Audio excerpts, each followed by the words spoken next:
दोस्तों, Tata capital limited की बात करें तो कंपनी ने अपना क्वार्टर 2 का रिजल्ट डिक्लेयर कर दिया है। रिजल्ट काफी अच्छा है। यानी आप देख सकते हो कि उतना शानदार तो नहीं कह सकते लेकिन बेहतर है।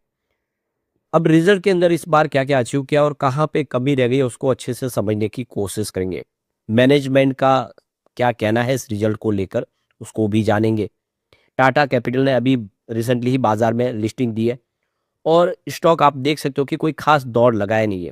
प्रीमियम लिस्टिंग हुई सिर्फ 1.25% के आसपास और आज भी प्राइस उसी के आसपास है, यानी जहाँ पे लिस्टिंग हुई उसी के आसपास है।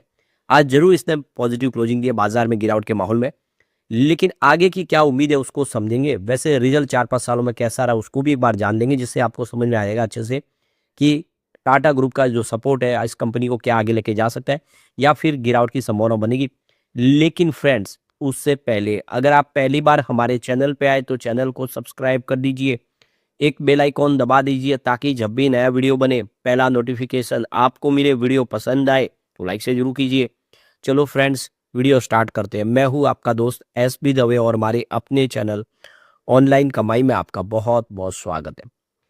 सबसे पहले निफ्टी 50 की बात करें तो आज गिरावट का माहौल था। देखिए 25,936 के स्तर पे क्लोजिंग देखने को मिली। 0.11% की गिरावट थी। तो इस बाजार में गिरावट थी, उसके बावजूद भी आज देख सकते हो कि टाटा कैपिटल ने पॉजिटिव क्लोजिंग दी। तो टाटा कैपिटल की क्लोजिंग आज 330 पर रही है, जहाँ पे 0.52% की तेजी थी। तो गिरते बाजार में भी स्टॉक ने पॉजिटिव क्लोजिंग दी। तो आप देख ही सकते हो कि कल की जो क्लोजिंग 328 के आसपास थी, आज शुरुआत बिल्कुल वहीं पर हुई। उसके बाद में इंट्राडे में 327 का लो भी बना। इसका मतलब ये है कि कुछ गिरावट हुई लेकिन निचले लेवल से काफ़ी शानदार खरीदारी देखने को मिली, जिसकी वजह से इसने 330 का हाई बनाया, 33 का सॉरी। तो आप देख ही सकते हो कि 126 में IPO की लिस्टिंग हुई और ये 126 का जो IPO 130 के आसपास इसने लिस्टिंग दी थी और उसी के आसपास स्टॉक अभी भी आपको घूमता हुआ दिखाई देगा। तो मात्र 1% के आसपास की यहाँ पे लिस्टिंग में आप फायदा देखने को मिला था और आप काफ़ी समय से अगर आप देखेंगे तो इसी के आसपास स्टॉक आपको ट्रेड करता हुआ दिखाई देगा। कभी लिस्टिंग से नीचे भी जाए, 119 का इसने लो भी बनाया था और 337 तक भी गया, लेकिन अभी फिलहाल आप देखें तो उसी सीमित दायरे में है। तो देख सकते हो कि कंपनी ने अपना क्वार्टर 2 का रिजल्ट आज डिक्लेयर कर दिया 28 अक्टूबर को। कंपनी का जो कंसोलिडेटेड नेट प्रॉफिट है वो 1097 करोड़ के आसपास रहा है। आप ये क्लियरली देख सकते हो कि प्रॉफिट में वृद्धि हुई है, क्योंकि पिछले साल जो प्रॉफिट था वो 1076 करोड़ के आसपास था। इसका मतलब 2% की ईयर ऑन बेसिस पे ग्रोथ देखने को मिली है। ये बड़ा आंकड़ा तो नहीं है, लेकिन फिर भी पिछले साल के मुकाबले प्रॉफिट बढ़ा है, भले ही थोड़ा, लेकिन प्रॉफिट तो बढ़ा है। अब बात करें कंपनी के रिवेन्यू की, तो आप देखें इस बार जो रिवेन्यू फ्रॉम ऑपरेशंस देखे तो उसमें 8% की जंप देखने को मिली है साल दर साल के हिसाब से, जो 7,737.18 करोड़ के आसपास रहा है। जबकि पिछले साल सेम क्वार्टर में ये 7,184.78 करोड़ के आसपास था। तो कंपनी का रिवेन्यू भी 8% बढ़ा, जबकि प्रॉफिट में 2% का जनरल बेसिस पे जंप है। नहीं, रिवेन्यू प्रॉफिट दोनों ही इस बार बढ़ा है। वैसे बिजनेस बढ़ा तो उसके साथ में कंपनी का खर्च भी बढ़ा। अब देखिए एक्सपेंसेस में अगर आप देखें तो 10% की अर्न बेसिस पे वृद्धि देखने को मिली है। इस बार देख सकते हो कि जो टोटल खर्च रहा है कंपनी का वो 6,246.15 करोड़ के आसपास रहा है। तो क्लियरली आप देख सकते हो कि यहाँ पे इस बार खर्च में भी थोड़ी सी आपको बड़ी वृद्धि होती हुई दिखाई। वैसे कंपनी का जो नेट प्रॉफिट मार्जिन है उसमें स्लाइटली गिरावट देखने को मिली है, 14.18% के आसपास इस बार आए, जो देख सकते हो कि इस बार अंडर रिव्यू। पिछली बार अगर आप देखें लास्ट साल वो 14.97% के आसपास था। तो प्रॉफिट मार्जिन में कमी आई है इस बार। अब यहाँ पे कंपनी के एसेट अंडर मैनेजमेंट की बात कर ले तो 2,43,896 करोड़ के आसपास है सितंबर क्वार्टर में, जो देख सकते हो कि 3% यहाँ पे आपको जंप लेता हुआ दिखाई देगा। क्योंकि जून 2030 में आप देखिए 2025 की बात करें तो जो एसेट अंडर मैनेजमेंट था वो 2,37,508 करोड़ के आसपास था। तो जून क्वार्टर के मुकाबले सितंबर क्वार्टर में कंपनी का एसेट अंडर मैनेजमेंट में वृद्धि देखने को मिली है।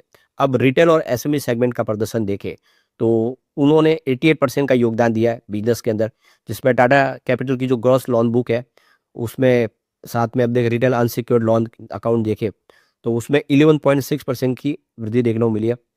तो टोटल आप देखें जो कंपनी का पैन इंडिया नेटवर्क देखें तो 1479 ब्रांच का है, जिसमें 27 स्टेट और यूनियन टेरिटरीज शामिल है। तो उसके माध्यम से कंपनी अपने बिजनेस को तेजी से बढ़ा रही है, उसमें काफ़ी शानदार प्रदर्शन देखने को मिल रहा है। यहाँ पे कंपनी का जो अनसिक्योर्ड रिटेल लोन है उसमें भी कुछ कमी वृद्धि देखने को मिली है। तो रिटेल अनसिक्योर्ड लोन अगर इस समय देखें तो उसका जो इस समय परसेंटेज 11.6% के आसपास है। कंपनी की जो ग्रॉस लोन बुक है टोटल उसमें योगदान 11.6% के आसपास है। तो उसको ज़्यादा तो हम नहीं कह सकते। ग्रॉस एनपी अगर देखें तो 1.6% के आसपास है, जबकि कंपनी का नेट एनपीए देखें तो 0.6% के आसपास है। उतना ज़्यादा नहीं है, कोई ज़्यादा चिंता करने को एनपीए काफ़ी कमी है। और एक लेवल के अंदर आप देखें तो जो दूसरी कंपनियों के मुकाबले उतना बेहतर ही है एक फाइनेंस कंपनी के लिए। एनपीए अगर नेट एनपीए 1% से नीचे है तो इतनी कोई प्रॉब्लम नहीं है। तो कंपनी का बिजनेस सेगमेंट है काफ़ी बेहतर कर रहा है। अब इस रिजल्ट को लेकर आप देख सकते हो कंपनी के जो मैनेजिंग डायरेक्टर है, देखो कि राजीव सबरवाल, उनका जो बयान निकल कर आया है, उनका कहना है कि Q2 काफ़ी बेहतर है और हमने जो उम्मीद की थी उसके हिसाब से ही रहा है। हमारा जो एयूम है उसमें 22% ईयर बेसिस पे हमने ग्रोथ देखी है। उसमें मोटर फाइनेंस का बिजनेस भी है, उसका भी हमने ये रोल देखा है। तो काफ़ी सस्टेन कर रहा है, हमारा ग्रोथ लगातार बढ़ रहा है, बेहतर हो रहा है। क्रेडिट क्वालिटी में काफ़ी अच्छा सुधार देखने को मिल रहा है। जो क्रेडिट कॉस्ट अगर आप देखें 30 बेसिस पॉइंट की ड्रॉप देखने को मिल रही है, जो Q2 2026 में Q1 के मुकाबले। और देख सकते हो कि कंपनी इस समय डिजिटल टेक्नोलॉजी के माध्यम से अपने बिजनेस को आगे लेकर चल रही है। इसके अलावा जो इस समय एआई टेक्नोलॉजी है उसका पूरा इस्तेमाल कर रही है, जिसके माध्यम से कस्टमर को एक शानदार अनुभव मिल रहा है, उसका फ़ायदा भी देखने को मिल रहा है, कस्टमर बेस उनका बढ़ रहा है। तो नई टेक्नोलॉजी के दम पे बिजनेस को लगातार बढ़ाया जा। इसके अलावा जो सरकार का फैसला जिसमें जीएसटी कट की गई उसका भी पूरा सपोर्ट मिल रहा है बिजनेस ग्रोथ बढ़ाने में। गवर्नमेंट का ये फैसला जिसे आप देखें जो कंजम्पशन लगातार बढ़ रहा है और जीएसटी कट होने की वजह से लोग ज़्यादा है जो अब लोन ले पा रहे हैं। तो सब्रवाल का कहना है कि सरकार का जो फैसला भी काफ़ी शानदार है और इस वजह से हमारा बिजनेस ग्रोथ बढ़ रहा है और हमारी जो कमिटमेंट है कि आने वाले इसमें भी हम लोगों को अच्छी सेवा दे पाएंगे, हम लगातार हम अपने स्टेक होल्डर को बेनिफिट दे पाएंगे। तो कुल मिला के देखो कि रिजल्ट काफ़ी अच्छा रहा, उम्मीद जैसा रहा और मैनेजमेंट ने इसको वेलकम। अगर आपके मन में कुछ थोड़ा बहुत डाउट है तो आपको साल दर साल के हिसाब से भी रिजल्ट को अच्छे से देख लेना चाहिए। आप देखिए मार्च 2022 में सेल्स 10,162 करोड़ के आसपास था, जो मार्च 25 तक 28,324 करोड़ तक पहुंचा है और ये साल दर साल बढ़ रहा है, यानी कहीं कोई कमी नहीं है। और उसी हिसाब से खर्च भी बढ़ रहा है।